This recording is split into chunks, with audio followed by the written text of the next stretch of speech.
नमस्कार, जोहार। स्वास्थ्य चर्चा कार्यक्रम में आप सबों का स्वागत है। मैं हूं शिल्पा। जैसा कि आप सभी जानते हैं, हमारे इस कार्यक्रम का मुख्य उद्देश्य है स्वास्थ्य संबंधी सभी जानकारियों को आप तक पहुंचाना। और आज हमारी इस चर्चा का विषय है माइग्रेन। माइग्रेन क्या है, ये क्यों होता है, इसके क्या लक्षण हैं, इन सभी बातों की जानकारी देने के लिए हमारे समक्ष हमारे स्टूडियो में उपस्थित हैं डॉक्टर NP श्रीवास्तव। तो आइए उनका स्वागत करते हैं। सर, हमारे स्टूडियो में आपका स्वागत है। सर नमस्कार। सबसे पहले आप हमारे दर्शकों को बताएं कि ये माइग्रेन है क्या। माइग्रेन एक नर्वस सिस्टम का रोग है। नर्वस सिस्टम मतलब कि स्नायु का रोग है। जब स्नायु डिस्टर्ब होता है, नर्व डिस्टर्ब होता है, नर्वस सिस्टम डिस्टर्ब होता है, तो उसके चलते यह रोग होता है। अब नर्वस सिस्टम डिस्टर्ब कैसे होता है? मान लीजिए हमको सोना रात में है 4 घंटा, 6 घंटा, 7 घंटा, जैसे जैसे उम्र बढ़ती है वैसे वैसे हम कम सोते हैं। लेकिन जब हम जवान रहते हैं तो हमको 8 घंटा सोना होता है। लेकिन उस कंडीशन में अगर हम 6 घंटा सोएं तो लगातार ये प्रक्रिया होने से 2 साल, 4 साल, 5 साल के बाद यह माइग्रेन पकड़ लेता है। जी, तो सर ये माइग्रेन का कारण क्या है? क्या यह बीमारी आनुवंशिक है? हाँ, कभी कभी ये देखा गया है कि महिलाओं में यह रोग ज़्यादा पाया जाता है। तो महिलाओं के जो बच्चियां हैं उनमें यह रोग हम लोगों को प्रैक्टिस में मिलता है कि उन महिला की जो बच्ची है उसको वो परावर्तित होकर के आ जाता है और उसको भी माइग्रेन का सिम्टम्स मिलता है। जी, तो इसके लक्षण क्या है सर? कैसे हम जानेंगे जो हमारे सर में दर्द है वह एक आम दर्द है या फिर माइग्रेन का दर्द? हाँ, सर दर्द तो विभिन्न प्रकार के होते हैं, तरह तरह के होते हैं। जनरल दर्द होता है, गैस्ट्रिक हेडेक होता है। और लेकिन जो ये माइग्रेन है, माइग्रेन में जब हमारे जीवन शैली में परिवर्तन होता है और यह परिवर्तन लगातार होते रहता है, जैसे आजकल के ज़माने में जो हम खाना खाते हैं उसमें फास्ट फूड की मात्रा ज़्यादा है। तो फास्ट फूड हिंदुस्तान के लिए नहीं है जी, यह दूसरे जगह के लिए है, जहाँ के आबो हवा दूसरी है वहाँ के लिए है। लेकिन एक खाना हमारे यहाँ आ गया तो जैसे ही हम कंटिन्यूअस खाते रहते हैं तो खाने से हमारा वो कहाँ जाता है? पेट में जाता है। तो जो स्टोमक है, जिसको हम पकाशय बोलते हैं, वो स्टोमक डिस्टर्ब होता है और डिस्टर्ब होने के बाद धीरे धीरे धीरे धीरे वह नर्वस सिस्टम को डिजॉर्डर करता है और डिजॉर्डर करने के बाद तो माइग्रेन हो जाता है। जी, तो अब खाने की बात कर रहे हैं तो हमारे माइग्रेन के जो लोग हैं जो उनसे ग्रसित है, उन्हें किस तरह का भोजन करना चाहिए जिनसे उनसे आराम मिले? देखिए, अपनी जीवन शैली जो है, इंडियन जो कल्चर है, भारतीय जीवन शैली बड़ा विचित्र है। यहाँ 8 घंटा परिश्रम, 8 घंटा सोना और 8 घंटा खेलना और पढ़ना, ये यहाँ की जीवन शैली है। आजकल हम क्या देख रहे हैं? हमारे ही बच्चे हैं, वो इंजीनियर हैं, वो रात में जगते हैं, दिन में सोते हैं। तो यहाँ की जीवन शैली में दिन में सोना उतना लाभकारी नहीं है जितना कि रात में सोना। तो जीवन शैली में परिवर्तन तो करना पड़ेगा। जीवन शैली में परिवर्तन करना पड़ेगा। जीवन शैली में सब कुछ आता है, आहार विहार, सोना, जगना, ये सब जीवन शैली में आता है। तो सर्वप्रथम हम अपने जीवन शैली में परिवर्तन करें। हमारा जो शुद्ध भोजन है, हम लोगों का भोजन चावल दाल सब्जी है, हिंदुस्तानी भोजन। किसी के भी घर में चावल दाल सब्जी जरूर बनता है। तो यह भोजन विश्व स्वास्थ्य संगठन वाले भी लोग बोले हैं कि ये जो भारतीय भोजन चावल दाल सब्जी घी अचार जो बनता है, प्रतिदिन जो बनता है, ये बहुत ही पौष्टिक आहार है, संतुलित आहार है। तो उसको छोड़ करके हम अगर दूसरा चीज़ नियमित रूप से खाते हैं तो उचित नहीं है हिंदुस्तान के कल्चर में। तो आहार विहार में अपना परिवर्तन जरूरी है, यही इसका बहुत ज़बरदस्त कारण पड़ता है। जी सर, पहले हम लोग देखते थे कि यह बीमारी सिर्फ युवाओं में देखा जाता है, लेकिन अब क्या हो रहा है कि ये हमारे बच्चों में भी देखने को मिल रहा है, जो कि हमारे भविष्य हैं। तो क्या वजह है इसकी, और हम इसके लिए क्या करना चाहिए जिससे हम लोग अपने बच्चों को बचा सकें? देखिए, हर घर में बच्चा विद्यालय जाता है, छोटा बच्चा हो बड़ा बच्चा हो। घर उसका जो बैग है 10 केजी का बैग हो जाता है। यहाँ घर से जाता है, वहाँ एक दो पैकेट भोजन दिया जाता है। उसमें विद्यालय से भी तो अब ये आ रहा है कि आप इसको मैगी दीजिए, ये दीजिए, वो दीजिए। ये सब परिवर्तन करना पड़ेगा, गार्जियंस को बोलना पड़ेगा, विद्यालय में बोलना पड़ेगा कि ये नहीं होना चाहिए। उसकी भोजन शैली में परिवर्तन होना चाहिए। जैसे ही उसके भोजन शैली में परिवर्तन होगा उसको सुधार आएगा। और दूसरी चीज़ है कि टेंशन बच्चों को भी हो गया है। छोटे छोटे बच्चों को विद्यालय से आया, उसको खेलने को मिलता नहीं, अगर खेलता भी है तो इंडोर गेम खेलता है, आउटडोर गेम नहीं खेलता है, उसका परिश्रम नहीं होता है, उसका खाना नहीं पचता है।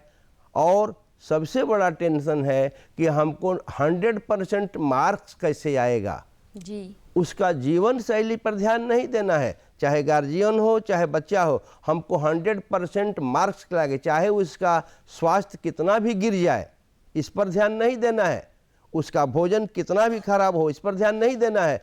मार्क्स देखना है कि 100% मार्क्स आ जाए। तो ये जीवन शैली बार बार हम कह रहे हैं कि उसका जो बच्चों का जो टेंशन है, बच्चों का टेंशन दूर होने, उसके बच्चे के टेंशन के चलते उसको हो जा रहा है, स्नायु नर्वस सिस्टम उसका गड़बड़ हो रहा है, जिसके चलते उसको माइग्रेन हो जाता है। जी सर, आप जैसा कि टेंशन का बात कर रहे हैं, तो स्ट्रेस आज के दिन में बहुत ज़्यादा बढ़ गया है लोगों को। तो क्या ये स्ट्रेस के लिए हम लोग योगा या फिर मेडिटेशन करके माइग्रेन से छुटकारा पा सकते हैं? आपने बहुत अच्छी चीज़ बोला, बहुत बहुत बढ़िया चीज़ बोला। रामायण की एक चौपाई है, बिनु हरि कृपा तीर्ण नहीं डोले। ये ध्यान रखना है, चाहे आप गॉड को माने और अल्लाह को माने, राम को माने, रहीम को माने, किसी को माने, लेकिन ये ध्यान रखिए कि आप कुछ नहीं करते हैं, आप सिर्फ माध्यम मात्र हैं। और उस माध्यम को बनकर के जब कोई काम करेंगे आपको टेंशन नहीं आएगा। लेकिन हम तो सोचते हैं कि हम ही काम कर रहे हैं इसलिए टेंशन आता है। ठीक है, करना है, ज़रूर करना। नहीं, हम यहाँ नहीं आएंगे, हम अपनी ड्यूटी नहीं पूरा करेंगे तो घर का खर्चा नहीं चलेगा। लेकिन उस ड्यूटी को करते हुए उसको टेंशन में नहीं रहना है। वो हमारा रोज़ का ड्यूटी है, रोज़ का कर्तव्य है, मेरा वो रूटीन लाइफ है। रूटीन लाइफ में जब करेंगे टेंशन नहीं होगा। तो मैं सबसे बोलता हूँ कि आप उसको रूटीन लाइफ, आप घर में खाना बनाती हैं, ये आपका रूटीन लाइफ है, टेंशन नहीं है। जैसे ही टेंशन में होगा खाना बनाइएगा बहुत गड़बड़ होगा। तो इसीलिए अपना रूटीन लाइफ समझ करके वो काम करें। जी, और योगा और मेडिटेशन पे भी वो तो जरूरी है। योगा और मेडिटेशन से हमने महसूस किया है, देखा है कि भयंकर से भयंकर बीमारी जो हमसे नहीं ठीक हुआ है, सिस्ट का, मैं ट्यूमर की बात बोल रहा हूँ, ट्यूमर की 40% ट्यूमर मैंने ठीक किया, 60% नहीं ठीक कर पाया। वो योगा से वो ट्यूमर ठीक हो गया। तो हम समझते हैं कि योगा और मेडिटेशन से 100% बीमारी में फ़ायदा मिलेगा। सर, जैसा कि हम अपने घर के बड़े बुजुर्गों की बात करें, कभी हमारे सर में दर्द होता है तो वो लोग हमें बोलते हैं सर पे आइस पैक लगा लो, उससे भी बहुत ज़्यादा राहत मिलती है। तो क्या ये सही है? कुछ हद तक तो ठीक है, लेकिन उसका रिपीटेशन बार बार नहीं होना चाहिए। सर दर्द होता है तो सर दर्द आखिर होता क्यों है? ब्लड का फ्लो ऊपर की ओर जाता है। नर्वस सिस्टम जब गड़बड़ होता है तो ब्लड का फ्लो ऊपर की ओर जाता है। जब ब्लड का फ्लो ऊपर की ओर जाता है तो उसमें दबदबाहट होता है, एक क्रिया होती है और सर दर्द बहुत ज़्यादा बढ़ जाता है। तो जब हम बर्फ़ का आइस बैग यहाँ रखते हैं तो क्या करता है? ठंडा, -4 डिग्री में वो जमता है। -4 डिग्री जब यहाँ करते हैं तो बॉडी का टेम्परेचर 97 डिग्री फ़ारेनहाइट है, लेकिन उसका -4 डिग्री पर जब यहाँ पड़ता है तो ये कोल्ड हो जाता है। कोल्ड हो जाने से सेंसेशन ख़त्म हो जाता है, जिसके चलते उसका सर दर्द क्षणिक दूर होता है। उसको सर दर्द है लेकिन लगता है कि मुझे सर दर्द नहीं है। सर मैं ये जानना चाहूँगी कि ये माइग्रेन का दर्द कितने दिनों तक रह जाता है? कभी कभी देखने को मिलता है कि ये दर्द 1 घंटे 2 घंटे, तो किसी किसी पेशेंट में 3-4 दिन तक रह जाता है। तो ये कब तक रह सकता ठीक, है? आपने ठीक सुना है। यह दर्द अचानक आता है, जी सो करके उठे, दर्द लेकर के उठे, अचानक होता है। और अचानक होने के बाद इसकी जो अवधि है 2 दिन से 3 दिन तक है। जी। वो 2-3 दिन के बाद स्वतः कम होने लगता है। जी और ये जो दर्द होता है, दर्द होने से पहले दर्द होता है, ध्यान रखिएगा, हमारे श्रोतागण भी ध्यान रखेंगे। पहले दर्द होता है और दर्द के बाद धीरे धीरे धीरे धीरे दर्द बढ़ते जाता है, कम नहीं होता है, दर्द बढ़ते जाता है। और बढ़ने के बाद एक क्रिया ऐसी आती है कि अपना स्टोमक, इंटेस्टाइन, ये सब डिजॉर्डर हो जाता है। और डिजॉर्डर होने के बाद उल्टी होती है, और उल्टी होने के बाद तो ऑटोमेटिकली माइग्रेन का पेन कम होने लगता है और धीरे धीरे धीरे स्वतः खत्म हो जाता है। सर आप बताएं कि क्या माइग्रेन का दर्द सीवियर हो सकता है? ये आगे जाके हमारे ब्रेन पे कुछ बुरा असर डाल सकता है क्या? ये प्रोग्नोसिस में आया है, एक प्रोग्नोसिस में आया है कि अगर माइग्रेन का दर्द लगातार रहा, उसका उचित इलाज नहीं रहा, तो यह मिर्गी में बदल जाता है। उसके इसलिए कि नर्वस सिस्टम का रोग है। वो देखा गया है, 1000 में, लाख में एक व्यक्ति ऐसा मिलता है जिसको कि यह एपिलेप्सी में चेंज कर जाता है। लेकिन धीरे धीरे अगर अभी तो देखिए, अभी स्वास्थ्य के प्रति सभी लोग जागरूक हैं। सर्दी होता है तुरंत दवाई लेते हैं, पहले ऐसा नहीं था। अभी हम लोग देखते हैं कि स्वास्थ्य के प्रति सभी लोग जागरूक हैं, बहुत जागरूक हैं, 100% जागरूक हैं। तो उस कंडीशन में माइग्रेन का इलाज लोग कराता है और ठीक हो जाता है। वैसी स्थिति अब नहीं पाई जाती है। सर जब हम इलाज की बात पर पहुंच ही गए हैं तो मैं जानना चाहूँगी कि होम्योपैथ में माइग्रेन का इलाज संभव है? कैसे जड़ से खत्म किया जा सकता है? 16 आना संभव है, 16 आना संभव है। इसको बोलचाल की भाषा में अधकपारी भी कहते हैं, जी आधा सीसी भी कहते हैं। और देहात में जाइएगा तो इसको किरणवाह भी बोलते हैं। किरणवाह मतलब क्या?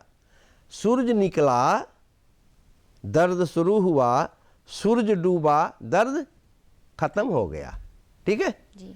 तो ये अधकपारी जो है ये होता है लेफ्ट साइड में। अगर होता है तो उसके लिए मैं अपने दर्शकों को बोलूँगा कि ये दवाई लिख लें। एस्पाइजेलिया दवाई 30 पावर का 4 बार खिलाएं, ठीक हो जाएगा लेफ्ट साइड का।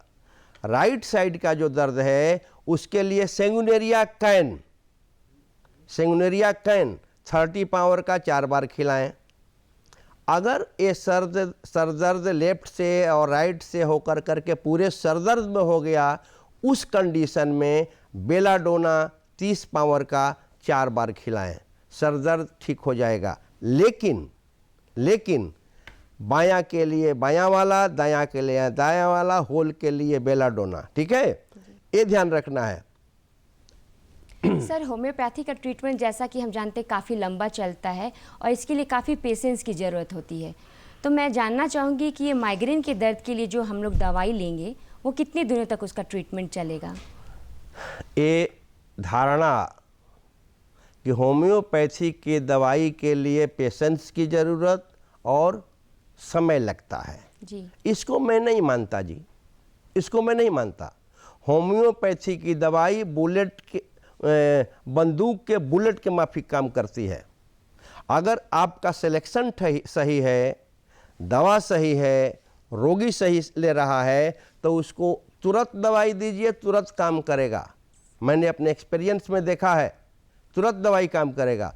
अगर किसी को लेफ्ट साइडेड हेडेक है, एस्पाइजेलिया 1 खुराक 1 बूंद ले ले, दवाई सही होना चाहिए और उसको 10 मिनट में फ़ायदा महसूस होगा। थोड़ा सा लीक से हट कर मैं बोल रहा हूँ। हीपर सल्फेट दवाई है, अगर सांस फूल रहा है, आजमा के चलते उसको खूब सांस फूल रहा है, उसका हीपर सल्फ 1-1 बूंद 1-1 घंटा पर आधे आधे घंटे पर 15-15 मिनट भी दे सकते हैं। 3-4 खुराक दीजिए, उसका जो सांस, नो ऑक्सीजन, नो कुछ नहीं, उसका सांस फूलना रुक जाएगा। तो हम ये धारणा गलत है कि हम बूढ़ा हो गए, हम हो गए, एजेड हो गए तो हमको होम्योपैथिक दवाई काम नहीं करेगी। हम नशा का सेवन करते हैं तो हमको होम्योपैथिक दवाई काम करे, ये धारणा है। होम्योपैथिक दवाई तुरंत काम करती है और सटीक काम करती है। हाँ, ये जरूर है कि होम्योपैथिक में, ये मेरा शरीर है, होम्योपैथिक में Q6, 30, 200, 1M, 10M, CM, 50M CM होता है पोटेंसी। CM मतलब कि 1 लाख। तो 1 लाख को तो हम रोज़ नहीं ना दे सकते हैं, उसके लिए 1 साल का हमको 6 महीना और 1 साल का हमको समय चाहिए। तो अगर व्यक्ति का रोग, सोच लीजिए, मेरे दर्शक भी ध्यान दें, अगर हमारा बॉडी अस्वस्थ है, बॉडी अस्वस्थ मतलब कि अगर हमको बुखार है, खाली सिर दर्द हो रहा है, तो सिर दर्द हो रहा है तो सिर दर्द में हमारा स्टोमक भी तो डिजॉर्डर है जी। लेकिन अगर बुखार हो रहा है तो बुखार में मेरा बॉडी डिरेंज्ड है, मेरा बॉडी अस्वस्थ है। तो उसके लिए हम Q और 30 पावर की दवाई दे करके क्योर कर देंगे, 2 दिन 4 दिन में क्योर कर देंगे। लेकिन वही अगर हमारे स्टोमक में चला गया है तो ऑर्गेन से अंदर चला गया तो उसके लिए हमको 200 का मेडिसिन देना पड़ेगा। तो उसके लिए हमको 15 दिन का समय चाहिए ना। उस वक्त अगर वही हमारा प्रोटोप्लाज्म और सेल में चला गया तो उसके लिए हम 10M का, तो 10M के लिए 6 महीना का मुझे समय चाहिए जी। अगर RNA DNA में चला गया, उसके जीन में चला गया, तो हमको 2 साल का समय चाहिए। इसीलिए होम्योपैथिक में लोग बोलता है कि, लेकिन वो क्योर करता है कहाँ, उसका जो जनरेशन टू जनरेशन रोग जा रहा है उसको क्योर कर रहा है, तो उसमें समय चाहिए जी। होम्योपैथी दवा का जब भी हम लोग सेवन कर रहे होते हैं तो हमें किन किन चीज़ों के लिए परहेज करना चाहिए सर? देखिए, ये भी एक भ्रांति है कि होम्योपैथिक दवा खा रहे हैं तो लहसुन, प्याज, हींग, हाई या हाउ मत खाइए, ये भ्रांति है। होम्योपैथिक दवाई का अगर 1 डोज आपने अभी लिया और ले करके पानी पी लिया तो मेडिसिन फेल, काम नहीं करेगा। होम्योपैथिक में ध्यान देना है कि मेडिसिन लेने के आधा घंटा पहले और आधा घंटा बाद कुछ नहीं लेना है। इसके बाद जो कुछ भी लीजिए कोई नुकसान नहीं है। हाँ, जिस क्रूड से दवाई बनता है उस क्रूड को नहीं खाना है। जैसे होम्योपैथिक में बनता है एलियम सिप्पा, एक दवाई है, एलियम सिप्पा बनता है प्याज से। तो अगर हम किसी रोगी को एलियम सिप्पा दे रहे हैं और वो अगर प्याज खा लेगा तो उसका एक्शन खत्म हो जाएगा। इसलिए ये भ्रांति है कि लहसुन और प्याज और हींग और ओ एसाफोटिडा, हमारे यहाँ हींग से बना है, गैस की दवाई है। तो एसाफोटिडा अगर हम दे रहे हैं तो उसको मना करें कि आप हींग का चीज़ मत खाइए, ठीक है जी।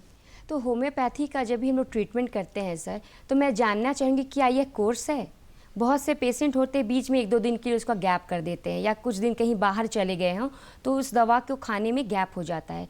तो क्या इसका असर खत्म हो जाएगा या वापस उन्हें फिर से स्टार्ट से दवा खाने का ज़रूरत होगा? आपको पटना जाना है, आप कोडरमा से लौट आइए जी, तो आप पटना पहुँचिएगा? जी नहीं। उसी तरह